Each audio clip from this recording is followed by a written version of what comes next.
Well, I've already opened up with a huge congratulatory intro, and I would just like to repeat it once again for both of you and everybody involved. I will start off by asking granted, it might sound like a rote question, the inspiration for the film. It has quite of a personal connection for you. You've worked on this film for quite a long time. You already made another film out of it. If you can just kind of talk us. Well, yeah, it started as I don't know. It started as a way of finding out myself some things about the recent past of my country. Let's say it like that. But then, as I made this documentary, and I when I say this, I first heard about it almost 10 years ago in 2009. But then it became something more personal. And when I first heard about the case of the mass graves that are in the town in which I live, I just wanted to find out more about it. Then I realized that people don't know anything about it. My friends, my family, my professors. I was studying at the time. I was thinking of making a short film about it, student film. And then I realized that it's kind of this place is place of how do you say cultivated. There was conspiracy theories about it, and there was, of course, on the other side, ignorance about it. And I just wanted to use the film to make a place of knowledge out of this place. So that was the starting idea almost 10 years ago. But when I made a documentary, which is more about a case and more about the cover-up of it, I realized that, and when I returned to the script, I realized that I already said it. I already said some things, and I didn't want to repeat myself. And basically, the idea I had when I wrote the script and when I rewrote the script is that for me it was never a war film. It was never a film about one crime. For me, it was more a family film and what one man is ready to do for his family. And that is something that also I questioned myself while I was growing up, because my father went to war when I was 6, and then again when I was 7. So he was called up twice to go to Croatia. And then, the questions are, why does someone leave his wife and young kids to go to fight in a war that he doesn't really believe in, and he didn't support that political option or the war? And while I was growing up, I spoke with him, and I know that it's more complicated than that. But again, these questions are something that is, I think, scary.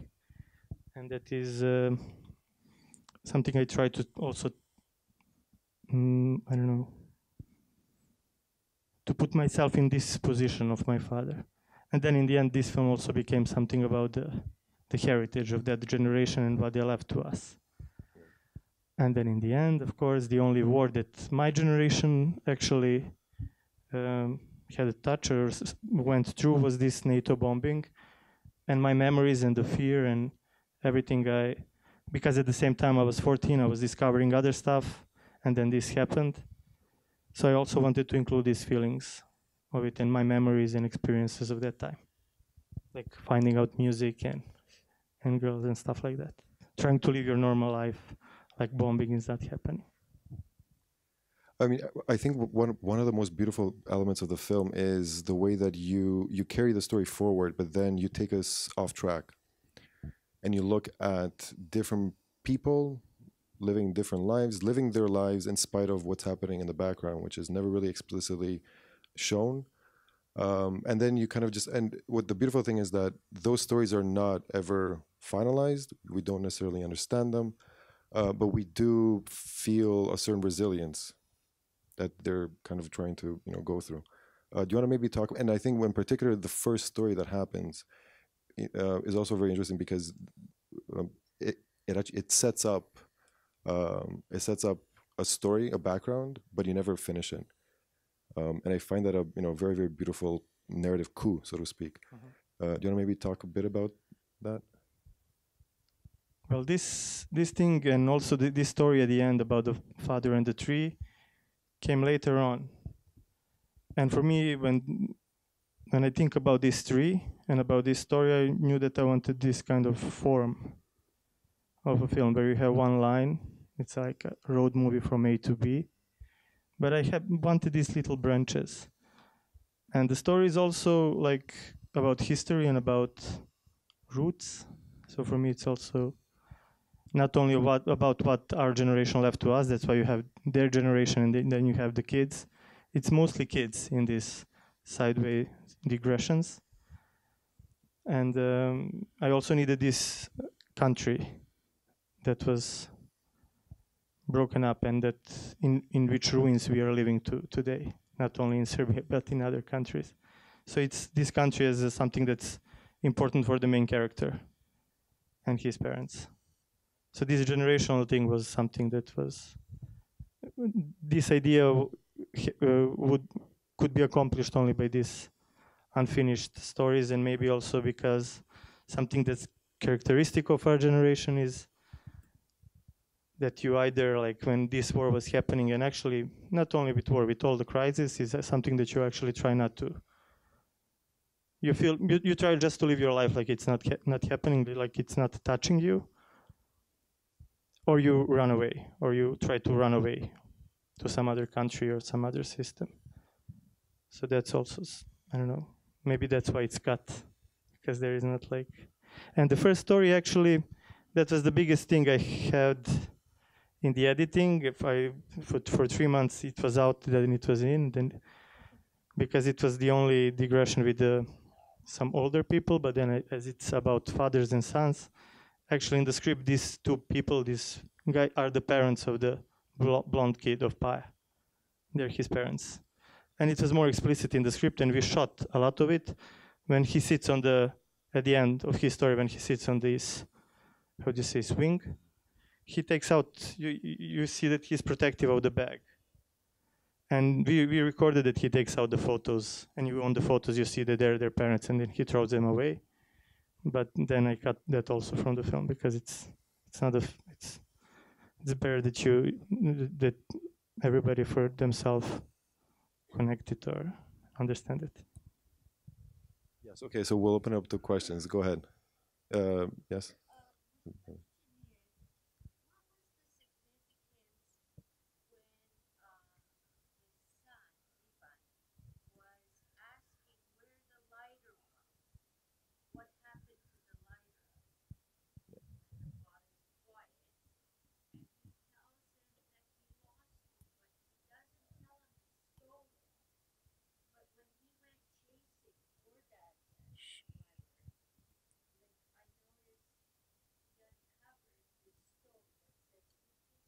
Mm-hmm.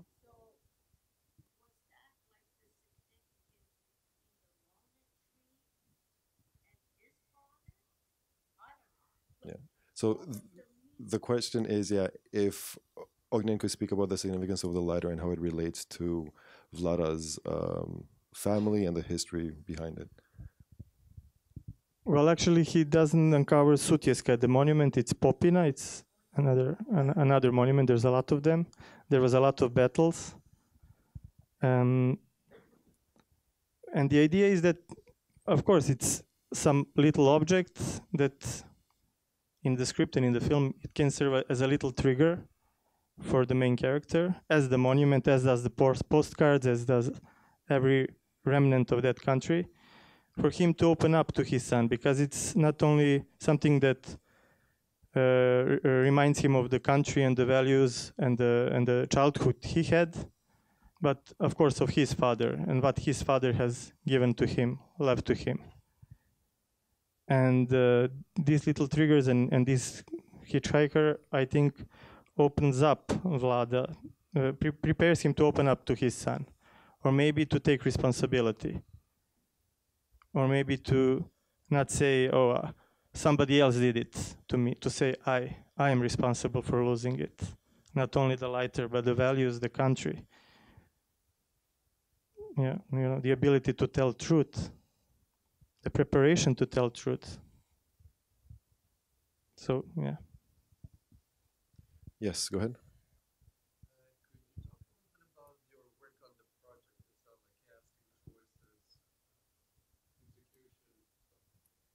So the question is if Ognjen could talk about the preparation for the film, and actually if you can, if both of you could speak about shooting the film, because it is absolutely amazing how we're always with Vlada, and the difficulty, and also to cut it together and work so effortlessly for us to really kind of get immersed. Well, actually, this film was produced for 7 years. In the meantime, I made 2 documentaries with no money, just to keep myself occupied with filmmaking and not producing or funding. And the reason is, that basically in our country, it's the system is like you get money from your country, and then it's always up until 30 to 40% of your budget, and then you're able to apply for some European minority co-productions, whatever. But I never was given this first money from my country, so I had to go the other way around. And it lasted a long time. I don't want to bother you with all the small grants and production companies and everything like that, pitchings and markets.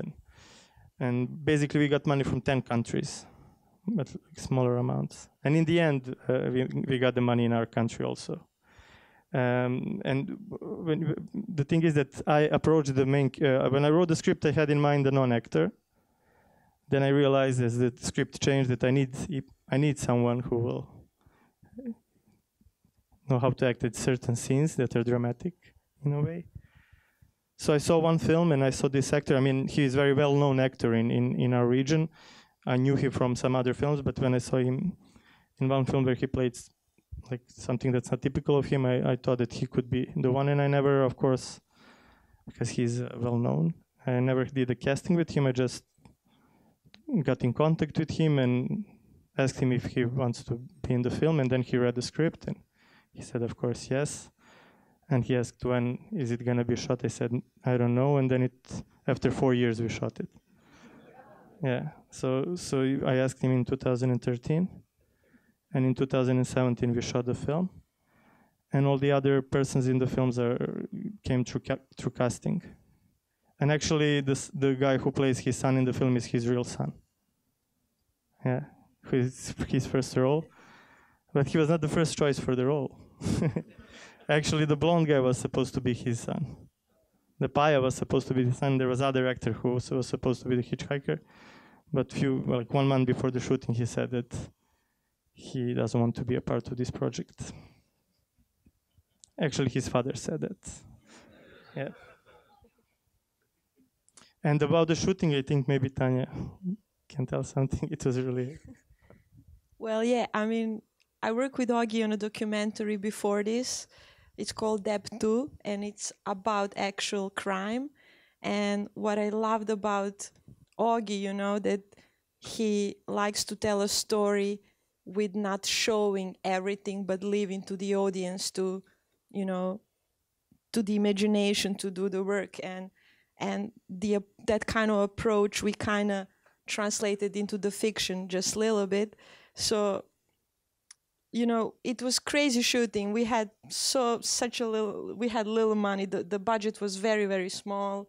We shot it for 5 weeks, 5.5 weeks, 31 days, even less. We had like 45, 50 locations. So it means that we had like 4 or 5 locations a day sometimes. So it was really, really fast. And the only thing that we knew is that we want the camera always to be with him, And we didn't want to portray that background. We didn't want to show you everything like in your face. We wanted you to feel it was happening behind him. We used Alexa Mini. We shot on some old lenses, very fast lenses. We didn't use a lot of lights. It was very like organic shooting.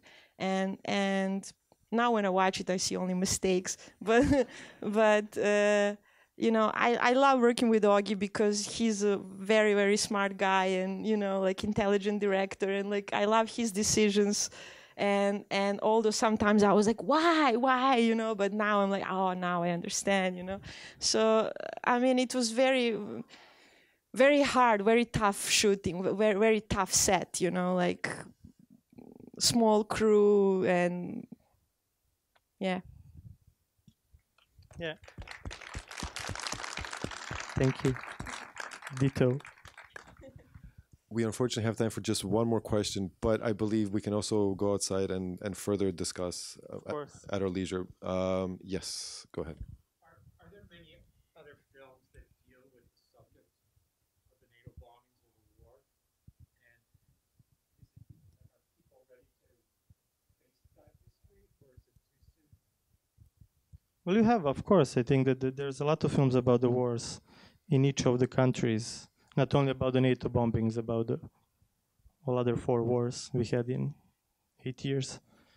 But the problem I have is that these films are always, majority of these films is from a point of view that's trying to portray yourself as a victim, or trying to avoid to speak about the responsibility of yourself, or not just by talking, but being political in a wrong way. I don't know how to explain that, but it's not political if you portray somebody as good or bad. It's not political if you dump things down.